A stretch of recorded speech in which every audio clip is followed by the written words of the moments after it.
प्रिय बच्चों, आज मैं क्लास 6 to 8 का द्विविमीय आकृति के बारे में कुछ बताना चाह रहा हूँ। हम लोग क्षेत्रफल बनाते हैं, क्षेत्रफल निकालते हैं क्षेत्रमिति से और उसमें लंबाई में चौड़ाई लिखते हैं और त्रिभुज का क्षेत्रफल लिखते हैं। तो उसमें भी समत्रिभुज का लिखते हैं कि हाफ इंटू आधा गुना ऊंचाई। जहां भी क्षेत्रफल को हम लोग माने वर्ग मीटर, वर्ग सेंटीमीटर, वर्ग मिलीमीटर, वर्ग किलोमीटर के द्वारा सूचित करते हैं।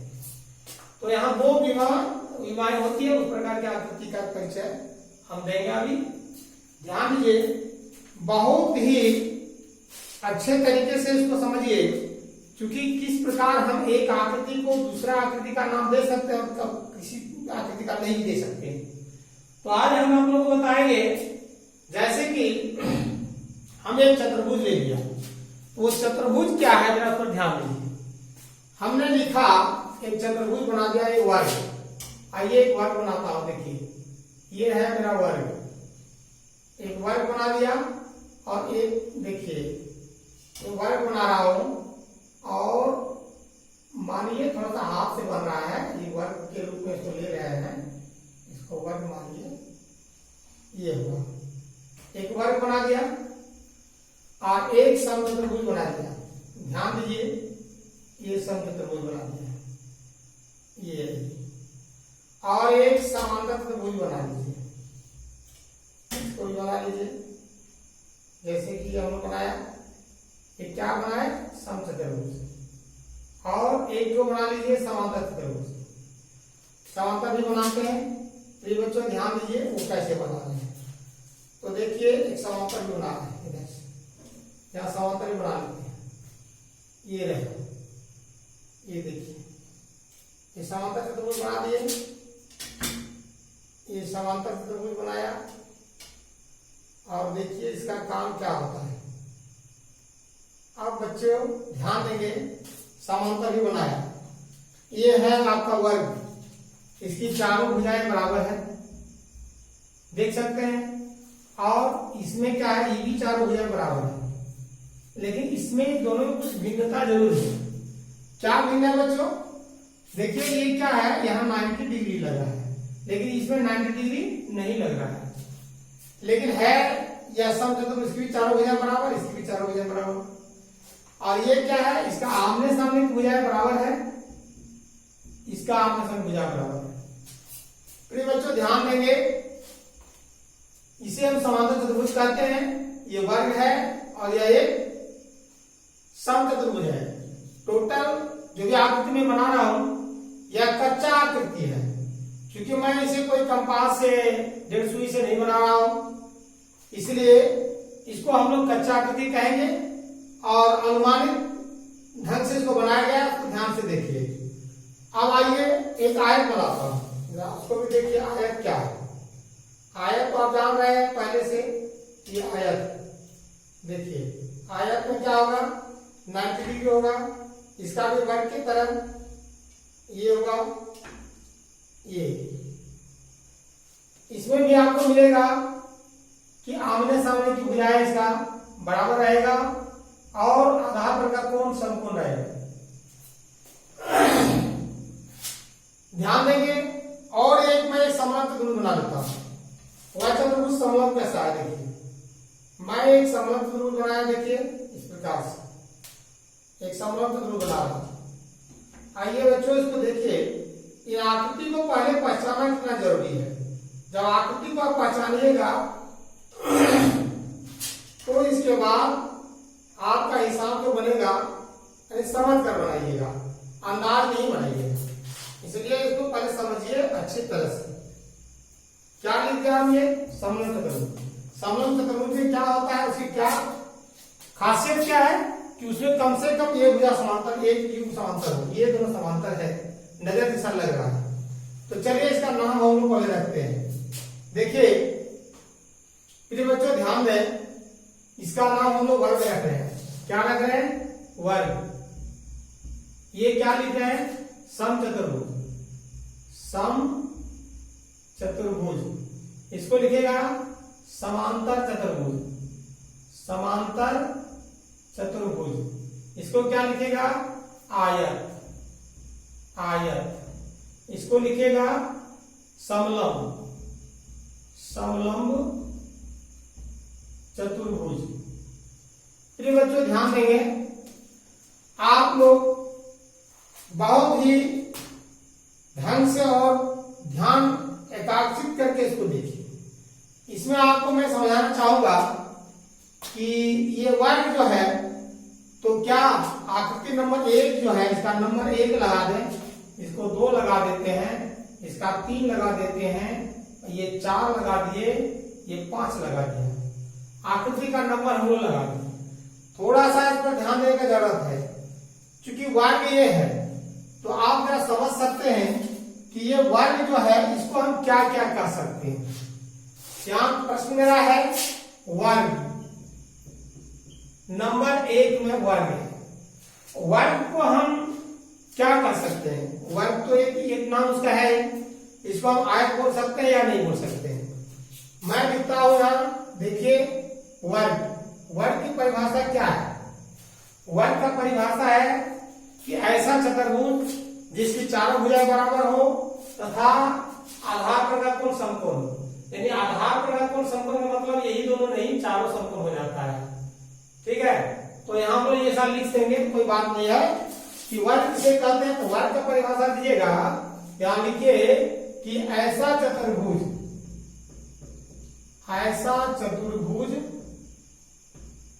ठीक है, जिसकी, लिख दीजिए, जिसके चारों भुजाएं बराबर हो, चारों भुजाएं बराबर हो तथा सभी कोण समकोण हो। सभी कोण यानी चारों कोण, सभी कोण समकोण हो, समकोण हो, उसे वर्ग कहते हैं। वर्ग कहते हैं। प्रिय बच्चों ध्यान दें, हम लोग जब मैनिपुलेशन में अंदर जाएंगे और जब उसका क्षेत्रफल निकालेंगे तो सबसे पहले उस आकृति को पहचानने का बहुत जरूरत है। तो आइए हम लोग वर्ग से पहले पहचान बना रहे हैं। क्या बना रहे हैं कि इसका सभी कोण समकोण होगा और सभी भुजाएं बराबर होगी। इसलिए एक चिन्ह से सब पर इंडिकेट कीजिए। यदि आप यहाँ 2 चिन्ह लगाते हैं तो सब पर 2 चिन्ह लगाइए, ताकि एक ही तरह का वो है। इसका मतलब ये इंडिकेट करता है कि चारों भुजाएं बराबर है। तो आइए अब हम यहाँ एक सवाल खड़ा करते हैं कि वर्ग तो ये हुआ। अब हम ये पूछेंगे आपसे, ये जैसे इसकी चारों भुजाएं बराबर है, इसमें भी चारों भुजाएं बराबर है, तो क्या इसको हम वर्ग कर सकते हैं? नहीं कर सकते हैं, क्योंकि इसमें समकोण नहीं है। लेकिन एक बात है, इसको हम समचतुर्भुज कह सकते हैं। जब हम आकृति नंबर 3 को हम समचतुर्भुज कह सकते हैं, तो आकृति 1 को हम समचतुर्भुज कह सकते हैं। कारण कि समचतुर्भुज में मुझे क्या लेना है? सिर्फ एक चीज पर ध्यान रखना है कि चारों भुजाएं बराबर हो। तो इसमें भी चारों भुजाएं बराबर है, इसलिए हम वर्ग को एक समचतुर्भुज का उदाहरण दे सकते हैं। तो ये समचतुर्भुज कहा जा सकता है, लेकिन समचतुर्भुज को आप वर्ग नहीं कर सकते हैं। चलिए यहां देखिए, ये क्या है? समांतर चतुर्भुज। तो समांतर चतुर्भुज में क्या है? आमने सामने भुजाएं बराबर होती है और आमने सामने का जैसो भुजाएं समांतर होती है। तो क्या इसका आमने सामने का भुजाएं बराबर है और समांतर है? यानी समांतर चतुर्भुज का परिभाषा इसमें सेटिंग करता है, इसलिए हम समांतर चतुर्भुज भी वर्ग को कर सकते हैं। आइए हम आयत पर आते हैं। एक आयत है, इसमें क्या है? परिभाषा का क्या देंगे? आयत का परिभाषा देंगे कि ऐसा चतुर्भुज जिसके आमने सामने की भुजाएं बराबर हो तथा आधार पर का कोण समकोण हो। आधार पर का कोण समकोण का मतलब ये आधार पर ही नहीं बल्कि चारों कोण समकोण होगा, ये होगा। तो जब इसमें भी चारों कोण समकोण है और क्या है, तो क्या इसको हम वर्ग कहेंगे? नहीं, वर्ग नहीं कहेंगे, क्योंकि भुजाएं चारों बराबर नहीं है। कोण चारों समकोण इसका भी है, इसका भी है, लेकिन भुजाएं चारों बराबर नहीं है, इसलिए हम लोग वर्ग नहीं कहेंगे। बशर्ते हम इसे आयत कर सकते हैं, क्योंकि आयत का जो गुण है कि आमने सामने भुजाएं बराबर होती है, उस प्रकार इसकी भी आमने सामने भुजाएं बराबर है। तो चलिए वर्ग को हम आयत भी कर सकते हैं। आइए समलंब भी कहते हैं। देखिए समलंब इसको कह सकते हैं। कारण कि समलंब में एक चीज का बहुत बड़ा ध्यान में रखिएगा कि मात्र एक युग समानांतर हो। यदि कोई ऐसा चतुर्भुज है, कोई भी चतुर्भुज हो, बशर्ते एक युग समानांतर हो, तो फिर हम इसको समलंब चतुर्भुज कहेंगे। तो क्या इसमें एक युग समानांतर नहीं है, दो युग समानांतर अधिक है, तो अधिक रहने से हमको कोई मतलब नहीं है। लेकिन एक युग से हम मतलब रखेंगे कि यदि मेरा एक युग समानांतर है तो हम उसे समलंब चतुर्भुज कहेंगे। आप समांतर को भी समलंब कहेंगे, आप आयत को भी समलंब कहेंगे, आप समचतुर्भुज को भी समलंब कहेंगे। यानी समलंब चतुर्भुज हम इन 5 जो है, एक खुद समलंब है ही ऑलरेडी, लेकिन ये और 4 आकृति जो है उसको भी हम समलंब कह देंगे। समलंब ये चारों को भी हम कह देंगे, कोई दिक्कत नहीं है। लेकिन यह ध्यान रहे कि समलंब कह दिए, बशर्ते समलंब को ना हम आयत कह सकते हैं, समलंब को ना हम समचतुर्भुज कह सकते हैं, समलंब को ना हम समांतर चतुर्भुज कह सकते हैं, समलंब को ना हम वर्ग कह सकते हैं। तो प्रिय बच्चों ध्यान दें, इस आकृति से परिचय पहले हम लोग बोले, इसके बाद हम लोग जब मैथमेटिक्स में प्रवेश करेंगे तो निश्चित रूप से हम लोग इस हिसाब को समझेंगे। तो आइए हम लोग एक वर्ग का उदाहरण दिया था अभी कि क्या है वर्ग। तो हम लोग पढ़ लिए कि ऐसा चतुर्भुज जिसके चारों भुजाएं बराबर हो तथा सभी कोण समकोण हो उसे वर्ग कहते हैं। आकृति नंबर 1 क्या देंगे इसमें, आकृति नंबर 1 यहां दे देते हैं। आकृति नंबर 1, आकृति 1 ध्यान रहे। आइए आयत किसे कहते हैं लिखते हैं। नंबर 2 इसमें लिख देता हूं आयत। आयत आयत की परिभाषा दीजिए बच्चों। ऐसा चतुर्भुज, ऐसा चतुर्भुज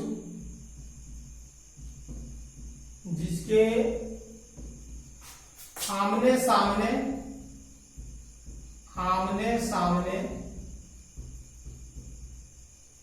की भुजाएं बराबर हो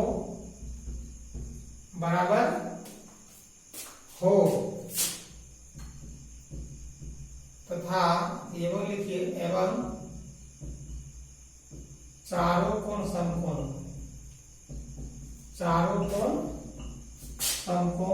हो। आधार पर का कोण समकोण भी लिख सकते हैं, लेकिन चारों कोण भी लिखते हैं तो कोई हानि नहीं है, नुकसान नहीं। तो एवं चारों कोण समकोण हो, यहां लिखिए, उसे आयत कहते हैं। आयत कहते हैं। आइए आकृति इसका क्या दिए बच्चों, आकृति लिख दीजिए। आकृति नंबर 2 सॉरी 3 4, आकृति नंबर 4, आकृति नंबर 4।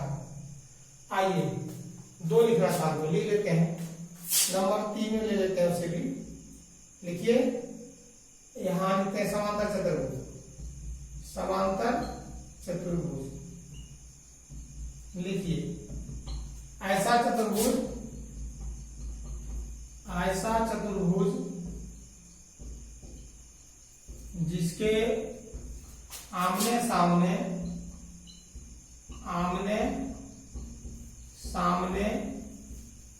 की भुजाएं, आमने सामने की भुजाएं समान हो तथा आमने सामने का कोण समान हो। आमने सामने का कोण समान हो उसे समांतर चतुर्भुज कहते हैं। समांतर चतुर्भुज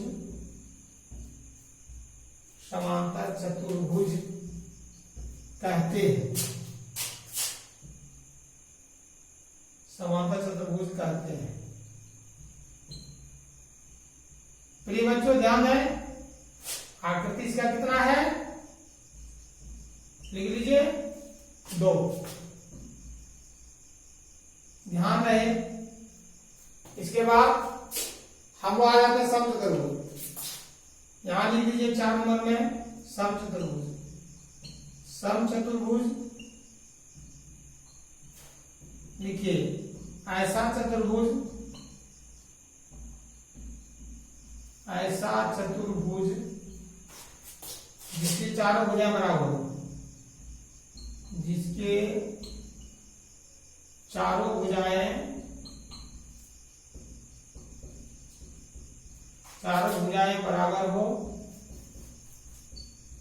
बराबर हो, उसे समचतुर्भुज कहते हैं। समचतुर्भुज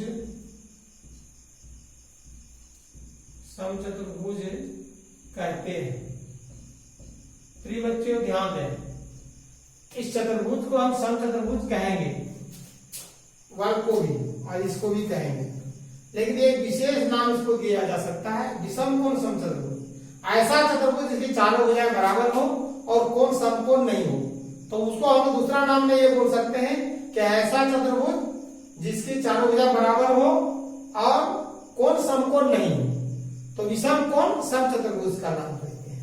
तो ये स्पेशल नाम इसका हो जाता है। आइए समलंब के बारे में एक और परिभाषा लिखते हैं, फिर मैं 1 2 3 4 5 इनको लिखते हैं और लिख लीजिए। समलंब चतुर्भुज आकृति से नहीं दिया, लिख लीजिए आकृति कितना इसका दें बच्चों, आकृति दीजिए 3 से आइए, ये आकृति 3 में आइए, आकृति 3 में देख लीजिए। अब लिखते हैं हम लोग समलंब चतुर्भुज, समलंब चतुर्भुज, समलंब चतुर्भुज लिखिए ऐसा चतुर्भुज, ऐसा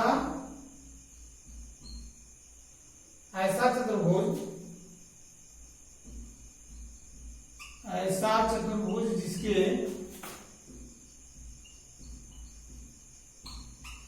एक युग्म और कोई मतलब नहीं, एक युग्म समांतर हो, उसे समलंब चतुर्भुज कहते हैं। समलंब चतुर्भुज कहते हैं।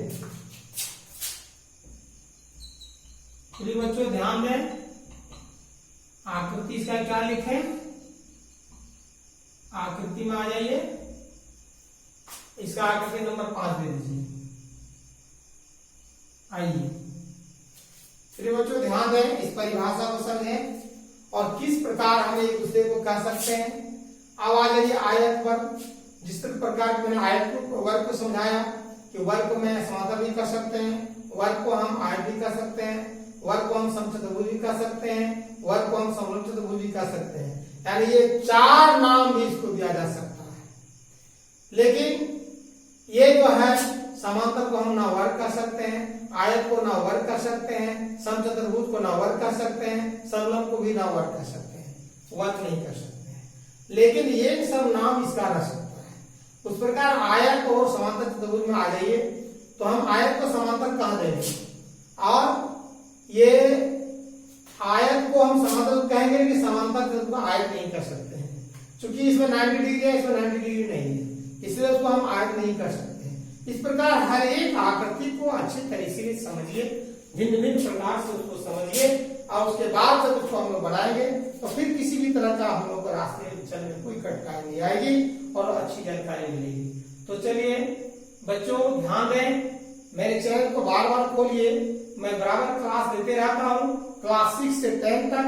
आप लोगों को जब जरूरत पड़े, जो समस्या आवे, मेरा चैनल को खोलिएगा, निश्चित रूप से उसमें प्रश्न का हल किया गया है, आप जो ही प्रश्न चाहेंगे वो मिल सकता है।